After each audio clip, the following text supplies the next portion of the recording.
ሲኦል ውስጥ ስላሉ የቅጣትና የስቃይ አይነቶች ከዚህ በፊት በየትኛው መጽሐፍ ላይ አንባችሁ ታውቃላችሁ? ከዚህ በፊትስ በየትኛው የታሪክ ማዕደል ውስጥ ነው ታርዶ ስለተነሳ ሰው አንባችሁ የምታውቁት?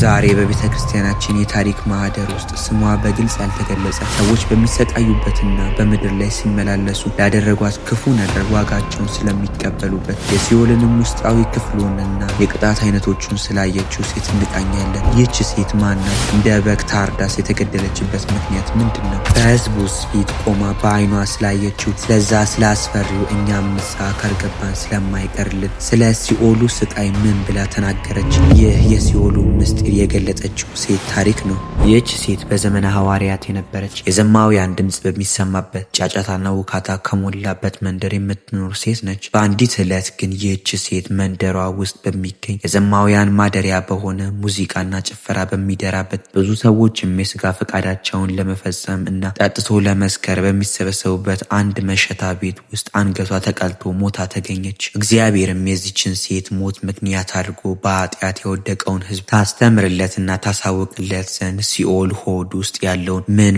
እንደሆነ አሳያል። ይህንም ምስጢር በተገለጠበት ዕለት ይህችን እንስት የገደላት ጎልማሳ ሰው ሐዋርያው ቶማስ በዚያች ሀገር ያዘጋጃትን የተባረከች እንጀራ ከሕዝቡ ጋር አብሮ ተቀበለ። ወደ አፉም ሊጨምራት በወደደ ጊዜ እጆቹ ደረቁ። ያዩት ሰዎችም በዚህ ሰው ላይ የሆነውን ነገር ለሐዋርያው ነገሩት። ሐዋርያው ቶማስም ጠራው። ልጄ ሆይ አትፈር፣ ንገረኝ፣ የእግዚአብሔር ቸርነት በግልጽ ዘልፎሃልና አለው። ያም ሰው ታላቅ ፍርሃት ውስጥ ወድቆ እየተንቀጠቀጠ ከሐዋርያው እግር በታች ሰገደ። ኃጢአቱንም ሊናዘዝ ጀመረ። እንዲህም አለ፣ መልካም ስራ የሰራሁ መስሎኝ ክፉ ስራን ሰርቻለሁ። አንዲት የጠጅ አበዛ ሴት ነበር። አስቀድሞ ወደ እርሷ ላመነዝር እኔ ገባ ነበር። አንተም በንጽህና እንድንኖር አስተማርከን። ያችም ሴት ከእርሷ ጋር እተኛ ዘንድ ነዘነዘችኝ። ስለዚህም ሰይፍ አንስቼ አረድኳት እያለ ያደረገውን ነገር ነገረው። ሐዋርያውም አዘነ። ለዛም ጎልማሳ እንዴት እንዲህ ያለ ቁጣና የአውሬ ስራን ሰራህ ብሎ ገሰጸው። ከዚህ በኋላም ውሃ ያመጡ ዘንድ ሐዋርያው አዘዘና በውሃውም ላይ ጸለየ።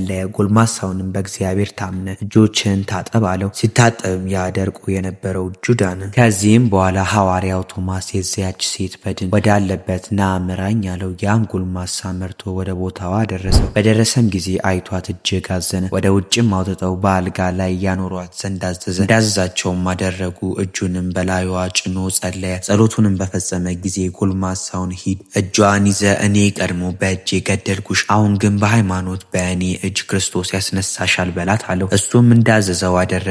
እጇንም ይዞ ሳባት። ፈጥናም ተነሳች። ሐዋርያውንም አየችው። አልጋዋንም ትታ ከሐዋርያው ቶማስ እግር በታች ሰገደች። የልብሱንም ጫፍ ይዛ በአንተ ዘንድ አደራ ያስጠበቀኝ ባልንጀራ ወዴት አለ አለችው። ሐዋርያው ቶማስም ወዴት ደርሰሽ ነበር? ንገሪኝ አላት። እርሷም አንተ ከኔ ጋር እያለ እንዴት ንገሪኝ ትለኛለህ አለችው። ሐዋርያውም ያየሽውን ተናገሪ አላት። እሷም ትእዛዙን ተቀብላ ቀጠለች። እንዲህም አለች፣ ከስጋዬ በተለየው ጊዜ አንድ ልብሱ የቆሸሸ ሽታው የከረፋ ጠቋራ ተቀበለኝ። የእሳት ጉድጓድና የእሳት መንኮራኩር ወዳለበት ቦታ ወሰደኝ። ደግሞ መድፍንና ትልን የተመላ ጉድጓድን አየሁ። ነፍሳትን በውስጡ ይንቀሳቀሳሉ። በዚያም አሰቃቂ ቦታ ውስጥ በምላሳቸው የተንጠለጠሉ አሉ፣ በጠጉራቸውም የተንጠለጠሉ አሉ፣ በእጆቻቸውና በእግሮቻቸውም የተንጠለጠሉ አሉ። በላያቸውም ድኝ ይጤስባቸዋል፣ ያስጨንቋቸውማል። ያ የሚመራኝ እኒህ በምድር ላይ ሳሉ ነገረ ሰሪዎች፣ ሐሰተኞች፣ አመንዝራዎችና ቀማኞች፣ ሌቦች፣ ነፍሰ ገዳዮች፣ ድሆችንና በሽተኞችን የማይጎበኙ እግዚአብሔርንም ሕግ የማያስተውሉ ናቸው። ስለዚህ እንደ ስራቸው ይቀጣሉ፣ እግዚአብሔርን በንስሐ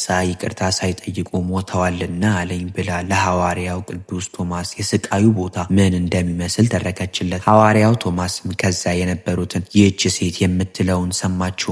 ያለው ስቃይ ይህ ብቻ አይደለም፣ ነገር ግን ከዚህ የሚከፋ አለ። እናንተም የኃጢአትን ስራና ክፉ ሐሳብን ትታችሁ ወደ እግዚአብሔር ተመለሱ። ትህትናን፣ የዋህነትንና ፍቅርን፣ ንጽህናንም ጠብቁ፣ ከእግዚአብሔርም ዘንድ ጸጋን ትቀበላላችሁ አላቸው። ሕዝቡም ይህንን ድንቅ ተአምር ባዩ ጊዜ ክብር ይግባውና በጌታችን በኢየሱስ ክርስቶስ ስም ሁሉም ሕዝብ አመኑ። ለድሆችም ምጽዋትን ሊሰጡ ብዙ ገንዘብ ሰብስበው አመጡ። ለድሆች ምጽዋት መስጠት ለሐዋርያው ልማዱ ነበርና ወሬውን በየሀገሩ ሁሉ ደርሶ በሽተኞችን ሁሉ አጋንንት የያዛቸውንም አምጥተው በጎዳና ዳር አኖሯቸው። ሁሉንም በእግዚአብሔር ኃይል አዳናቸው። ለትንሣኤ ሙታን መኖር ምሳሌ ላደረጋት ለሕዝቡም ድነት ምክንያት እንድትሆን ለፈቀደላት በሐዋርያው ቶማስ እጅም ይህችን ምሕረት ለገለጣት ለእግዚአብሔር ምስጋና ይሁን። እኛንም በሐዋርያው በቅዱስ ቶማስ ጸሎት ይማረን፣ በረከቱም ከኛ ጋር ትኑር ለዘላለሙ አሜን።